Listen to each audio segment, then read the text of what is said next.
sebelumnya ada kekhawatiran kayak monster tadi Pak seperti bilang, ini bisnis kalau berkembang ini nanti pasti akan dilirik pajak gitu ya. Nah sekarang setelah 3 ini bayangan kita kembali ini.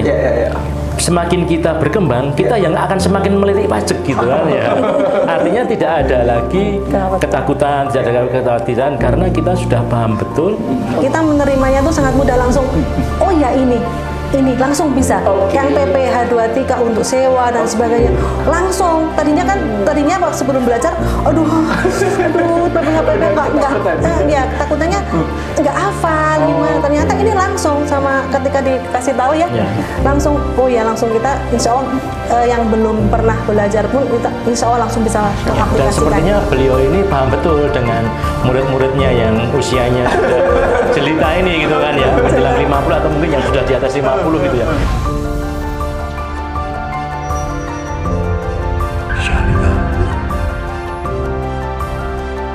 Bismillahirrahmanirrahim. Assalamualaikum warahmatullahi wabarakatuh. Alhamdulillahirabbil alamin. Assalatu wassalamu ala asrofil anbiya'il mursalin wa ala alihi wa ashabihi ajmain. Rabbi israh li sadri wa yassir li amri wa hlul 'uqdatam min lisani yafqahu qawli. Alhamdulillah pada kesempatan yang luar biasa, saya sangat berbangga, berbahagia karena kita akan ngobrol-ngobrol dengan orang yang sangat spesial. Masya Allah, beliau berdua ini adalah pemilik perusahaan Kurnia Jaya. Ya, yang bergerak di bidang jasa, betul ya Pak ya? Bagian dari Ahas Group, betul? Yang Masya Allah. Nah, di kesempatan ini kita akan ngobrol-ngobrol tentang program namanya Professional Finance Director, Pak. Kalau tagline-nya We are master in managing huge amount of money. Jadi bagaimana ini mengelola uang yang besar. Mengelola yang besar. Ini kerjaannya CFO di Pak. Kerjaannya CFO. Baik, begini Pak, banyak para pengusaha-pengusaha muslim yang sedang berkembang gitu ya, sedang berkembang mengembangkan bisnis ya, mungkin seperti Pak Sigit sama Bu Widya, tapi ketakutan. Ketakutannya adalah oh nanti ini kena bagaimana, pajaknya bagaimana, ini PPN, PPh dan udah mumet duluan gitu. Hingga akhirnya bukannya justru berkembang, justru menjadi bahasa Jawanya apa ya? Jadi penghalang untuk berkembang, untuk mengelola hal yang besar itu jadi jangan usah besar, kecil aja. Itu kan salah ya Pak ya. Melihat ini bagaimana nih Pak, kira-kira ini Pak, monggo Pak. Ya, ini suatu hal yang memang jadi menghantui dalam tanda petik ya. Kita sebagai pengusaha, apalagi kita tidak dimulai dari perusahaan yang terstruktur dengan baik. Bisa dibilang kami dimulai dari pedagang gitu ya. Bahkan mungkin manajemennya ya warungan gitulah ibaratnya. Sehingga yang terpikirkan hingga alhamdulillah Allah kasih kemudahan hingga besar sekarang ini pun yang terpikirkan ya yang penting cuan gitu aja, yang penting bisnis bisa menghasilkan yang banyak, omset bisa tumbuh terus, hanya itu aja. Hanya di sisi yang lainnya tidak jarang itu kita dengar kisah dari teman-teman yang berhubungan dengan pajak ya, itu mendapatkan surat cinta istilahnya gitu ya, dimana di situ udah nggak bisa bergerak sama sekali gitu, dan meskipun udah memberikan surat cinta juga tidak tahu juga 5 tahun ke depan ini apakah masih aman atau masih akan ada celah lagi, dalam arti masih ada kemungkinan untuk diperiksa lagi. Nah inilah yang kami maksudkan tadi menghantui tadi. Ini yang kita sampaikan ke pajak ini udah benar enggak sih? Meskipun kami juga sudah sejak sudah lama udah punya NPWP juga, udah tertib, udah punya NPWP, tapi besaran tidak hanya ngomongin besarannya saja yang kita laporkan yang kita store ke negara ya, tetapi pos-posnya ini udah benar apa belum sih?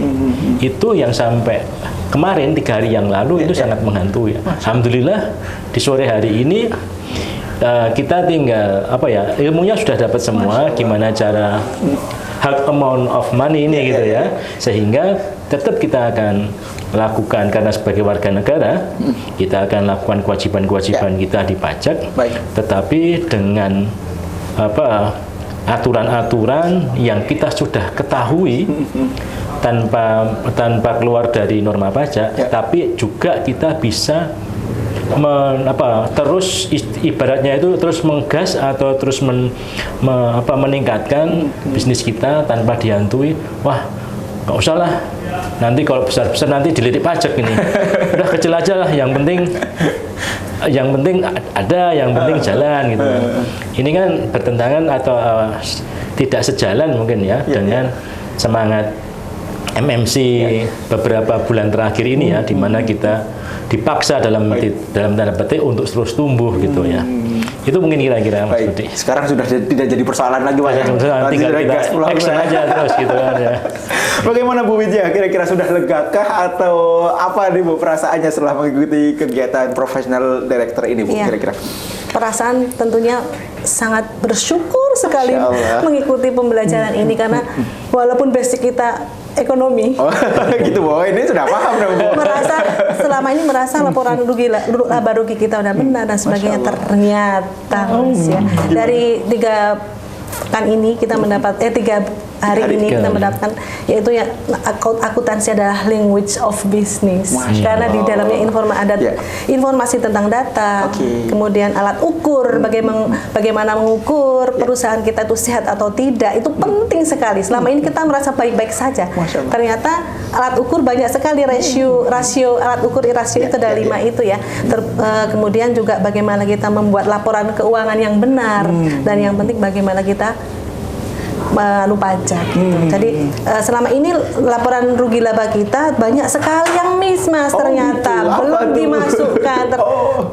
Terus terang ya Mas, kayak depresiasi ya, aktiva tetap itu belum ada depresiasi, terus gaji owner belum dimasukkan.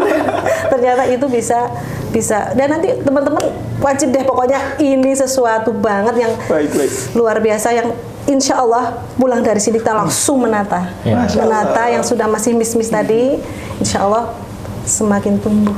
Baik, kalau tadi saya lihat dari pernyataan Ibu, berarti ada hal-hal yang ternyata belum dihitung, mungkin itu dalam biaya dan sebagainya ya. Iya, betul. Kalau dari global umum kan, wah ini kayaknya profitnya udah gede nih Pak, udah gede. Ternyata ketika dicek lagi banyak yang belum dimasukkan, hingga akhirnya akhirnya apa ya, data yang disuguhkan belum sepenuhnya menjadi original gitu Pak. Ya, gimana Bu kira-kira begitu Bu? Ya, ternyata pembelajaran yang saya juga baru dapat, ternyata laporan laba rugi itu walaupun kelihatan rugi, itu belum tentu tidak sehat. Ini begitu ya. Terus merasa kita selama ini, kata owner taunya kan pinginnya ngelihat bawahnya kita Mas. Apa nih saldo kan gitu kan. Ternyata itu juga tidak mencerminkan itu sehat. Kalau itunya besar belum tentu sehat. Nah, itu di pembelajaran 3 hari ini kita mendapatkan itu bagaimana menganalisa perusahaan kita dari laporan keuangan. Bagaimana itu sehat atau tidak. Ya kan? Sehingga kita tahu evaluasi dengan laporan keuangan bulan per bulan, kita mengevaluasi, strategi yang sudah kita terapkan di perusahaan itu sudah benar atau tidak. Nah, itu yang penting di sini tuh seperti itu. Biar kita baik Mas, semangat ya. Mas Sigit, kita bicara tentang tadi ada laporan keuangan, sebagai seorang pengusaha pasti tahu. Tapi kan gini, kita bicara tentang akuntansi, mungkin disampaikan juga oleh guru-guru bahwasanya belajar akuntansi itu kan 5 tahun. 4 tahun gitu ya. Sementara kita bicara 1 hari belajar. Itu gimana Pak kira-kira Pak? Iya, benar sekali. Kalau di kampus kan betul belajar 4 sampai 5 tahun lah. Hanya saja kalau di kampus itu kan belajar banyak hal. Semua bisnis dan lebih banyak bicara tentang teori.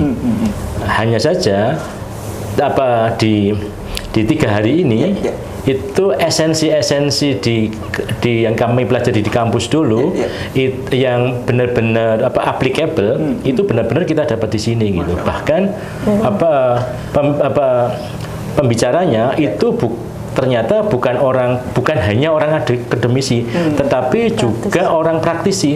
Terlihat dari jawaban-jawaban beliau yang memang langsung terhubung dengan istilah-istilah bisnis itu, beliau langsung connect gitu ya. Entah itu di bisnis transportasi, entah itu di bisnis F&B, semua bisnis sepertinya beliau sudah pengalaman di situ. Nah, dari situ tadi Isti bilang kita mulai menata laporan keuangan, dari situ kemudian kita bisa melihat kondisi bisnis itu dari rasio-rasio yang kita bisa lakukan. Selanjutnya adalah kita bisa pajak tadi ya, untuk bisa menyusun pajak. Nah, langkah selanjutnya selain kita bisa mengoreksi pajak adalah, ini yang paling penting, adalah baru kali pertama ini nanti di tahun 2025 kita akan melakukan yang namanya tax planning yang dilakukan oleh diri kita sendiri. Biasanya tax planning itu kan ya udah cari konsultan, minta di tax planning kan, kemudian minta dibuatkan apa pembayaran hutangnya berapa, tapi kita tidak tahu. Ya, terima beres saja, Pak. Padahal nanti kalau suatu saat ada surat cinta dari pajak, itu yang dihubungi bukan konsultan, tetap kita juga sebagai WP ini kan. Nah, sehingga ya sekali lagi ini materi luar biasa yang memang kita tunggu-tunggu, dan yang paling penting adalah aplikatif betul. Kan begini Bu, tadi kan Bapak sudah menyampaikan ya, kita itu menyerahkan segala sesuatunya kepada ya tadi ya konsultan dan apa, karena kan kita berasal PPH, PPN akan ngumpet deh. Diserahin aja lah, kita terima beres. Tapi kan itu kan terbukti salah kan gitu ya, kita nggak paham. Nah, apakah di pembelajaran itu dijelaskan komplit dan menjadi apa ya, menjadi hal yang mudah difahami gitu Bu? Karena kan di luar kan kita bicara PPH, PPN 21, 23 kan kayaknya kan rumit sekali. Nah, menurut Ibu gimana Bu ya diajarkan itu? Sangat mudah Mas. Kita menerimanya tuh sangat mudah, langsung oh ya ini langsung bisa. Yang PPH 23 untuk sewa dan sebagainya langsung. Tadinya Pak sebelum belajar aduh PPH enggak takutnya enggak hafal gimana. Ternyata ini langsung sama ketika dikasih tahu ya. Langsung langsung kita insya Allah yang belum pernah belajar pun insya Allah langsung bisa mengaplikasikan. Dan sepertinya beliau ini paham betul dengan murid-muridnya yang usianya sudah jelita ini gitu kan ya, menjelang 50 atau mungkin yang sudah di atas 50 gitu ya.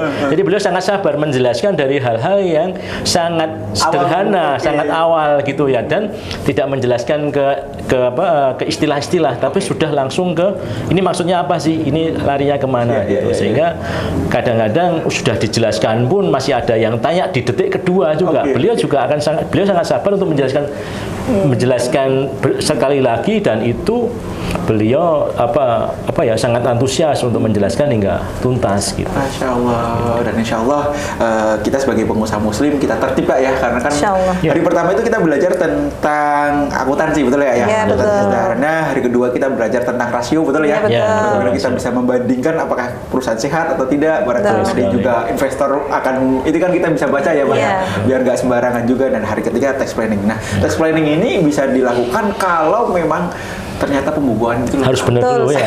Dan ada rasionya tadi, kita mengetahui rasionya. Ini kalau sehat-sehatnya seperti apa, kalaupun sakitnya di bagian apa ini gitu. Sehingga kalaupun kita mau mengembangkan bisnis ini itu juga tepat juga. Mana yang mau kita kembangkan, mana yang memang kita perlu pertahankan karena udah bagus kondisinya. Baik. Nah, banyak orang yang ketakutan tadi, Pak. Ketakutan apa ya? Satu karena ketidaktahuan ya, kemudian juga mungkin keruwetan ya, karena memang pajak ini kan menjadi hegemoni yang menjadi monster gitu ya. Nah, setelah ini kan kita dituntut untuk benar-benar taat gitu ya. Karena kita juga sebagai pengusaha muslim kita wajib berkontribusi untuk negara juga Pak ya. Pastinya. Nah, dan itu menurut Bapak gimana nih Pak ke depan ini? Jadi semakin mudahkah atau semakin gimana kira-kira nih Pak? Ya, akan semakin mudah ya. Artinya kalau tadi di depan memang ada sebelumnya ada kekhawatiran. Kayak monster tadi Pak seperti bilang, ini bisnis kalau berkembang ini nanti pasti akan dilirik pajak gitu ya. Nah sekarang setelah 3 ini bayangan kita udah balik ini. Semakin kita berkembang, kita yang akan semakin melirik pajak gitu kan ya. Artinya tidak ada lagi ketakutan, tidak ada kekhawatiran, karena kita sudah paham betul posisi bisnis kita, baik hari ini ataupun nanti di hari-hari mendatang. Bagaimana kita membayar, melunasi pajak, dan sebagai warga negara yang taat pajak itu sudah tidak ada ketakutan lagi, karena kita sudah paham betul negara itu dalam tanda petik ya maunya terhadap bisnis kita seperti apa, dan kita juga paham betul bagaimana kita bisa mengembangkan bisnis kita dengan selalu taat pajak. Dua-duanya bukan suatu hal yang tidak ada salah satu yang ditinggalkan, tidak ada, tapi dua-duanya memang harus digas semuanya gitu. Baik, Bu, berarti ini selama 3 hari nih meninggalkan putra-putri kemudian udah jauh-jauh dari Jogja, bermanfaatkah, worth it atau gimana nih Bu kira-kira nih Bu? Sangat worth it dan sangat bermanfaat. Alhamdulillah, alhamdulillah. Iya. Kira-kira apa Pak Bu yang perlu di garis bawahi Bu, yang apa ya, yang ini saya dapat banget gitu, saya ini sederhana gitu, tapi mungkin apa menghitung BEPK gitu ya, atau ada mungkin kemarin ada bahasa tentang apa itu nonaktif, tentang pajak dan lain sebagainya gitu ya. Kira-kira apa Bu? Kalau kami ya, kayak kita mendapatkan suatu kelegaan ya. Oh, ya itu tadi menjadi alat ukur sehat tidak perusahaan kita. Itu di bukan tagline, dasarnya itu, ya. Itu yang menjadikan kita lega. Oh ya, berarti kita bisa mulai besok bisa mengukur nih, kita tuh sehat atau tidak. Nah itu yang penting itu Mas, karena memang mau nggak mau ya memang itu yang harus kita capai kan Mas ya. Itu seperti itu sih. Baik, cash flow kita bisa mengukur apakah ini kita bergerak atau tidak gitu ya, tanpa juga takut untuk membayar pajak karena kita sebagai warga negara baik.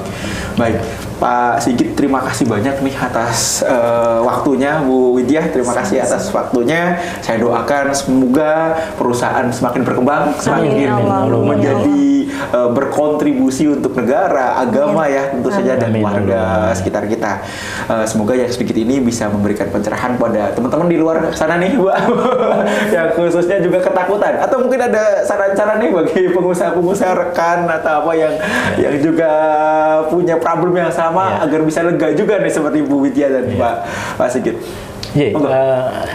Saya menyarankan terutama buat teman-teman MMC ini, sepertinya harus bersegera ini, karena ini bukan brevet A, brevet B atau apapun gitu ya, atau konsultan. Kita tidak diarahkan di sini untuk selanjutnya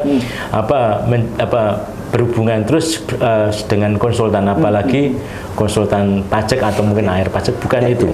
Tetapi bagaimana kita 3 hari ini belajar membangun istilahnya ya, membangun hubungan yang baik yang selama ini momok tadi dengan pajak gitu.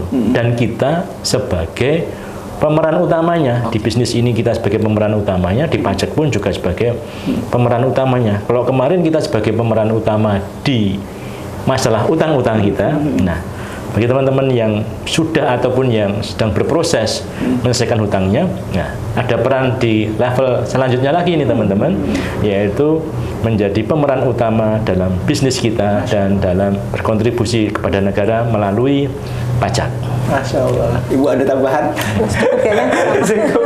Baik Bapak Ibu sekalian, kita tidak perlu takut lagi terhadap hal-hal yang berkaitan dengan pajak, dan jangan sampai, semoga kita naudzubillah min dzalik, sampai kena surat cinta gitu. Janganlah, karena kita paham dan insya Allah ketika kita pajak, kita berkontribusi terhadap negara, dan insya Allah tidak ada halangan apapun untuk mengembangkan bisnis. Tadi disampaikan kita mengelola bisnis yang besar, uang yang besar, tapi juga kita taat pajak. Begitu Pak ya? Semoga yang sedikit ini bisa memberikan manfaat, dan insya Allah kita tunggu kontribusinya Bapak dan Ibu sekalian untuk mengembangkan bisnis dan ikut bergabung bersama MMC. Pak Bu Widya, terima kasih banyak. Pak Sigit, terima kasih banyak. Ya, kita baca istighfar 3 kali. Astagfirullahaladzim. Baca hamdalah 3 kali.